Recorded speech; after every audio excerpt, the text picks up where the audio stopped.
Bit of an update on Anthony Joshua. Anthony Joshua is next out on 22nd on November in a British title eliminator against Michael Sprott.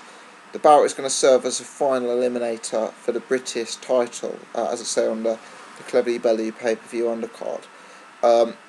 It's a fight which I don't truly believe is actually a step up from Joshua's last opponent, Denis Bakhtov. I'd say Sprott and Bakhtov have similar levels of capability offensively, and there are slightly more questions in my head about Sprott's durability when compared to Bakhtov. Sprott, for example, has shown some frailties against big punchers. Last year he was stopped in round 1 by Kali Meehan and by Erkan Tepe.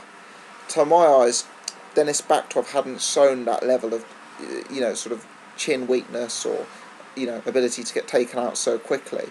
So I was very, very much impressed by the way Anthony Joshua went about business. It's going to be a difficult question as to how effective Sprott's going to be against him, because it's another smaller opponent, it's an ageing opponent, it's a guy who's lost 20 times, got stopped twice in the first round last year, and against a dangerous, threatening puncher like Joshua. And if I'm honest, it's one that I see finishing in the first 2 rounds. I don't think Sprott is going to bring the durability, and I don't think Sprott is going to bring the capability to hang with Joshua. I think it's an interesting fight because Sprott is a name, he's well regarded on the British level, despite the fact he's lost 20 or so times. And I think they made this fight before Joshua's destructive performance against Bakhtov, so I don't criticise them for making it, because nobody could have predicted Joshua would have taken care of business as easily as he did against Bakhtov. So Michael Sprott is next. My understanding is that he's very keen for the fight. I saw an interview with Eddie Hearn on IFL TV where sort of Sprott acknowledges that if he can beat Joshua, there may be a massive money rematch for Sprott, and it could be an opportunity for Sprott to get one last big payday. So, I can understand why Sprott would come, but he's lost so many times. He's been stopped early a few times recently, and with his age, it is for me highly questionable whether he is, even a remote 1% chance of him beating Anthony Joshua. I see Sprott as too small. I don't see him having the durability, and I don't see him having the power to threaten AJ.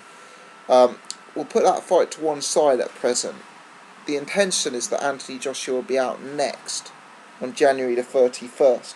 Now, I did a video on this channel a few weeks ago where I suggested that I thought Kevin Johnson would be the next opponent.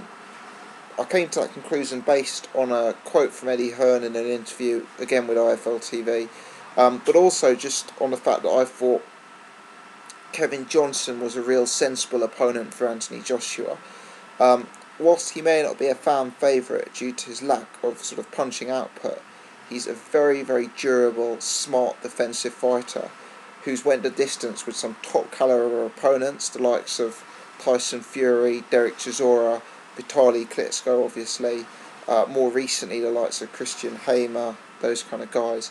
So I'd be interested in seeing Joshua against Kevin Johnson, and the way Johnson was able to ride the storm against some of those big names, if Joshua was able to take Kevin Johnson out, it would be very, very, very big indication that he was a massive puncher indeed.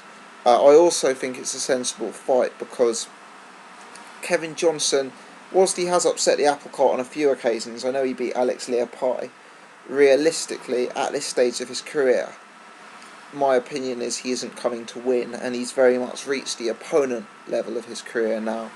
I don't see him as, whilst he's got speed, he's got technical ability, he's got defensive capability, I don't see him as a single punch knockout artist, and I think that Anthony Joshua should have the beating of him.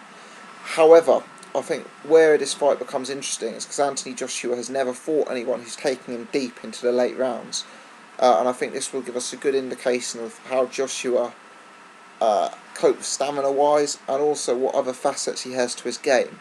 So I think against Kevin Johnson he's going to have to use a lot more ring craft and a lot more technical ability other than just one-punch knockout power. So it's a fight I'd like to see, and it's a fight, as I say, I've discussed previously on this channel. I watched an interview with Malik on ES News with Eddie Sekbak, really, really interesting. For a start, Malik said he's very good friends with Kevin Johnson, and his understanding is that fight's been made. I think it's something I'd expect Eddie Hearn to announce in the next few days or weeks. So that's the first piece of news, is that fight that, as I say, I've referred to previously on the channel, looks like it's all but done. Secondly, Malik Scott said he was also in Klitschko's sparring when Anthony Joshua did a few rounds with Klitschko, and I think the phrase Malik Scott used was "more than held his own" with Vladimir Klitschko. This is very interesting, because I saw an interview with James Ali Basir on Bayloric TV, where James Ali Basir, who's Vladimir Klitschko's assistant trainer, used similar terminology, and so he was very, very impressed with Anthony Joshua. Now, for me, that's interesting, as these are two guys with very much boxing brains. You know, Malik Scott described himself as the pugilist specialist. He's a technical boxer with movement, with a jab, you know, with great boxing attributes. James Ali Basir, obviously a very sort of long in the tooth trainer with years of hardcore technical boxing experience. And the fact that these two rate Joshua and say that he did well against Klitschko is very, very favourable indeed.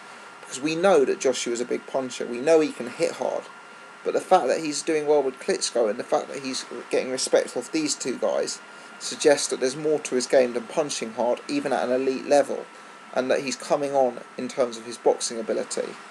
Both guys say that Anthony Joshua's a bit raw, and there still does seem to my eye to be a bit of eagerness, a bit of reliance on power, even at times a little bit of rigidity to his work. But I've seen massive improvement in his last fights against Aritz, and particularly against Baktov. I expect that to continue with Michael Sprott, and I think Kevin Johnson is going to be a real acid test. You know, a guy who's never been stopped, a guy who's, you know, gone the distance with the big names I've already mentioned, Fury, Klitschko, etc. So we'll see. I think real positive rumblings. A Kevin Johnson fight this early in your career is very, very positive. And the sort of praise of Malik Scott and the praise of James Ali Basir, in my ideas, means a lot, because these guys wouldn't be praising him just because he hits very hard. Thanks for watching. Keen to hear people's thoughts, keen to hear people's ideas on how the Sprott fight and the Kevin Johnson fight is going to go. Will AJ be the first man to stop the Kingpin?